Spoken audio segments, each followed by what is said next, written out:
everyone, welcome back to Measuremix. If you're new to my channel, thank you for stopping by. Today I'm so excited to participate in the Splash of Color Challenge, and this is hosted by Heidi Sombel and also Megan from Colorful Megan. If you guys have not checked out their channels, I definitely recommend that you do that. I will link them down below in the description box, and I will also link the playlist down below in the description box so you can check out everyone else's video in this challenge. But let's go ahead and get started and see how I added a splash of color.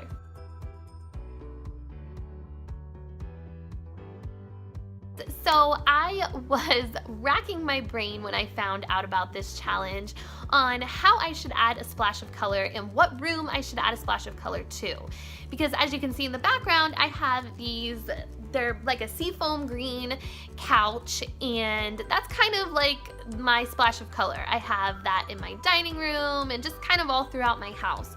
So I kind of already had that going on for me.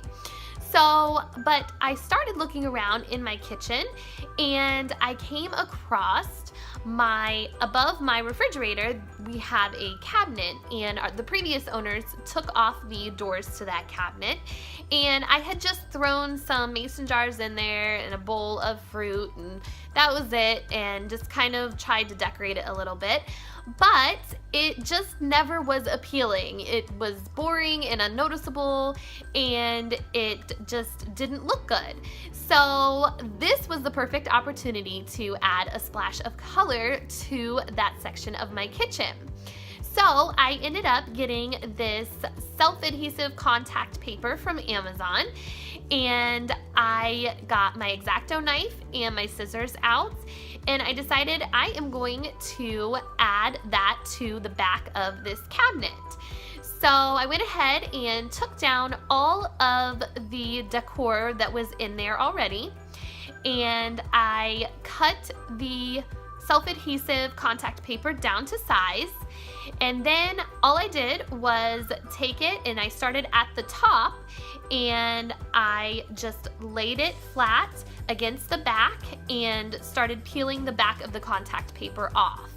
And I left a little bit extra on the side and the bottom, so I just lined up the top and the left side, and then I left extra contact paper on the right side and the bottom of the cabinet, so that way I know if I made a mistake, it would be okay. So after I was done with that, I went ahead and took my X-Acto knife and I just went across the bottom and went across that left side and peeled that off, and I had a perfect even edge.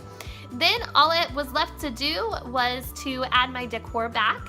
So I did that, and which actually my ball mason jars and my Atlas mason jars, which are vintage, look really good with this contact paper behind it. It really makes both of those things pop, and it's kind of now eye-catching.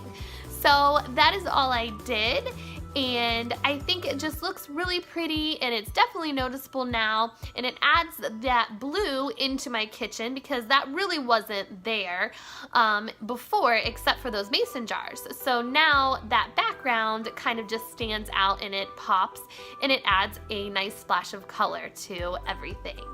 So I hope you guys enjoyed this video. If you did, please give me a thumbs up. And thank you so much to Heidi and Megan for hosting this challenge. It was so much fun to do. Don't forget to check out the playlist for everyone else's videos. Also, if you're not already subscribed to my channel, hit that subscribe button down below. And don't forget to hit the bell if you want to get notified every time I upload a new video. And I will see you guys next time. Take care. Bye-bye.